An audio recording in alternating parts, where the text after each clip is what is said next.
तो चलिए अब यहाँ पे नए क्वेश्चन से वो करते हैं। देखिए क्वेश्चन क्या है यहाँ पे कि a wire of 10 ohm is stretch to thrice its original length. एक वायर है जिसका कुछ लेंथ है, उसको स्ट्रेच किया जा रहा है और स्ट्रेच करने से क्या हो रहा है, उसका लेंथ जो है थ्राइस इट्स ओरिजिनल लेंथ, यानी कि इनिशियल लेंथ का कितना हो जा रहा है, थ्राइस हो जा रहा है, 3 टाइम्स हो जा रहा है।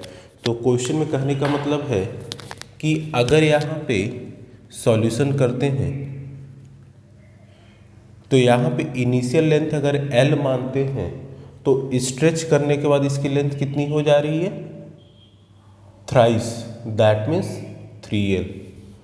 अच्छा, तो यहाँ से आपसे पूछ रहा है what will be it's new resistivity. तो उस केस में इसका नया रेजिस्टिविटी क्या होगा। तो देखिए यहाँ पे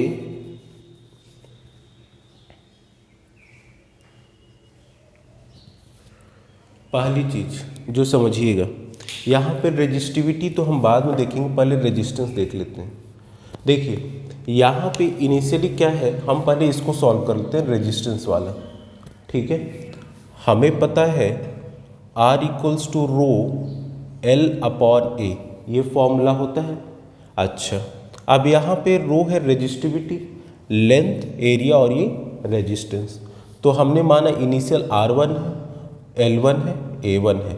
अब यहाँ पे देखिए रेजिस्टिव रो क्या है, यहाँ पे रो इज योर रेजिस्टिविटी। क्या है, रो जो है वो रेजिस्टिविटी है।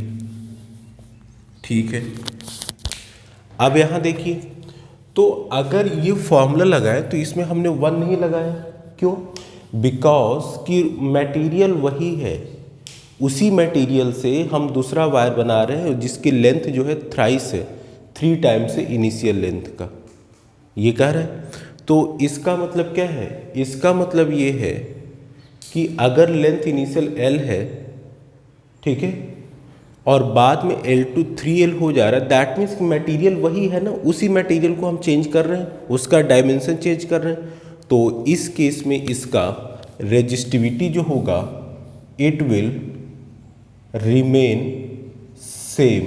क्यों, because it is the property of material.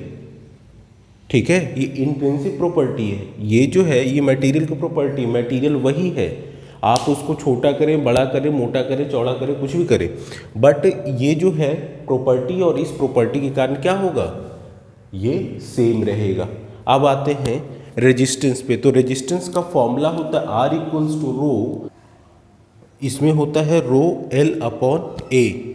तो यहाँ पे देखिए इनिशियल लेंथ हमारा L1 जो है हमने L माना है, और आफ्टर स्ट्रेचिंग कितना हो गया है, 3L हो गया है।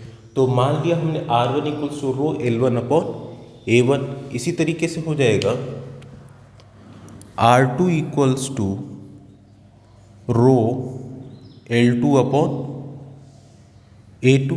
ठीक है, अब यहाँ पे इन दोनों को अगर डिवाइड करेंगे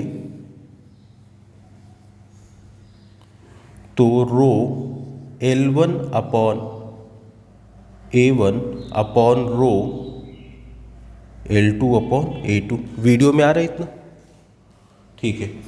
अब यहाँ देखिए, चूंकि दो मटेरियल सेम है तो रो सेम रहेगा। जब रो सेम रहेगा दैट मीन्स यहाँ पे ये कैंसिल आउट हो जाएगा। तो यहाँ से हमारा हुआ, जस्ट अ मिनट, तो इस केस में हमारा क्या हो जाएगा, इसको अगर आगे सॉल्व करें तो R1 upon R2 equals to L1 upon A1, ये यहाँ आ जाएगा और ये यहाँ चला जाएगा, that means L2 into A2। तो इसको और एक्सपेंड करेंगे तो L1 upon L2 into A2 upon A1, ये हो गया। ठीक है, आ रही बात समझ में। अब यहाँ पे देखिए ये आपका आ गया A1 upon A2 equals to L1 upon L2। ठीक है, यहाँ पे जब हम मान लीजिए ये वायर है, इस वायर को हम और खींच दें तो इसका लेंथ बढ़ेगा, तो ये जो डायामीटर है इसका, ये सर्कुलर पार्ट का, ये और पतला हो जाएगा और कम हो जाएगा। तो ऐसे केसेस में हमेशा क्या सेम रहता है, वॉल्यूम सेम रहता है, वॉल्यूम रिमेन सेम। जब वॉल्यूम सेम रहता है यहाँ पे, तो इसका मतलब क्या हो गया, इसको थोड़ा सा इधर कर दे रहा हूँ, ठीक है। तो जब वॉल्यूम सेम रहता है स्ट्रेचिंग के पहले और स्ट्रेचिंग के बाद, तो इसका मतलब इनिशियल अगर एरिया A1 था, लेंथ L1 था, और आफ्टर स्ट्रेचिंग हो गया A2 और L2, तो वॉल्यूम सेम रहेगा। That means A1 upon A2, ये इधर चला है तो इधर चला जाएगा, L2 अपॉन L1, और L2 क्या है, 3L है, और L1 क्या है, L है। इतना आ रहा होगा मेरे ख्याल से। तो यहाँ से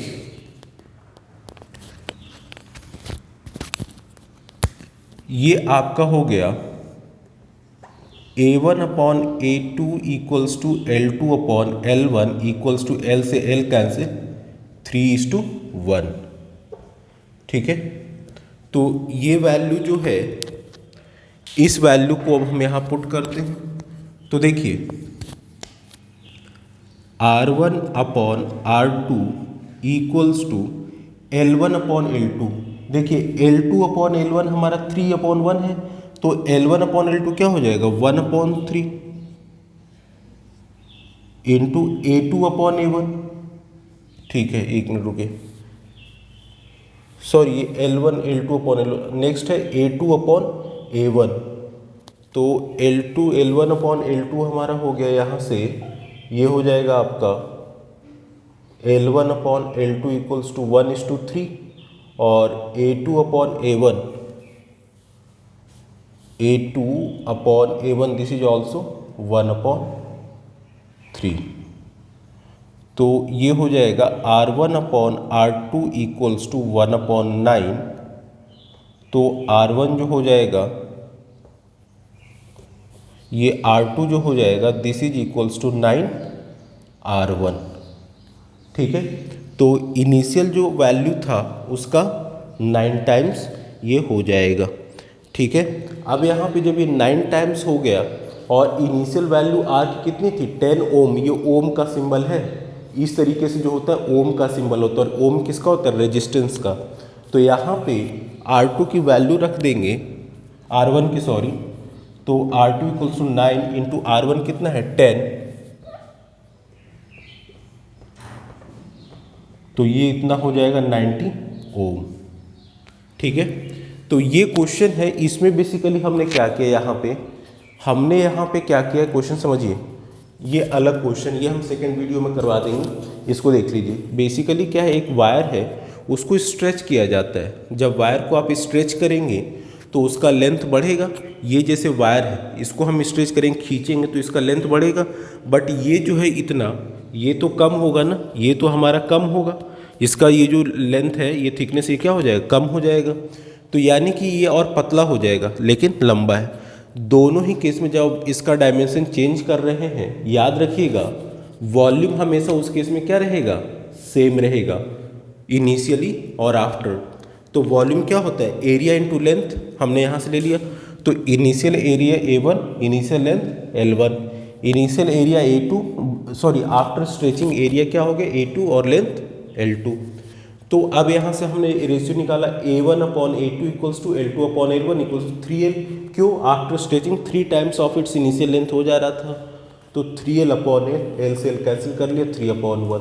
तो यहाँ से ये वैल्यू हो गई। अब यहाँ पे R1 equals to row L1 upon A1, ये फॉर्मूला हम जानते हैं। तो हमने माना इनिशियल रेजिस्टेंस R1 था, लेंथ L1 था, एरिया A1 था। रेजिस्टिविटी चेंज नहीं होती है, जब भी आप उसको स्ट्रेच करोगे, मटेरियल सेम है, उसी मटेरियल को आप उसके फिजिकल डायमेंशन को घटा बढ़ा रहे हो। तो उस केस में इसकी जो, चूंकि ये प्रॉपर्टी होती है, since it is a property of any material, तो उस केस में रेजिस्टिविटी क्या होगा, रिमेन्स सेम। आप केवल डायमेंशन ही तो चेंज कर रहे हो ना, मटेरियल वही है। चलो, तो यहाँ पे इन दोनों को हमने डिवाइड कर लिया, R1 अपॉन R2 को, तो यहाँ से आया, ये वाला यहाँ मल्टीप्लाई हो जाएगा, यहाँ ये जानते हो आप, तो यहाँ से R1/R2 की वैल्यू हमारा 9 टाइम्स ऑफ इनिशियल रेजिस्टेंस हो गया। ठीक है, तो ये क्वेश्चन है। ये वाला क्वेश्चन जो है नेक्स्ट वीडियो में करवाते हैं, इंपॉर्टेंट क्वेश्चन है। Thank you.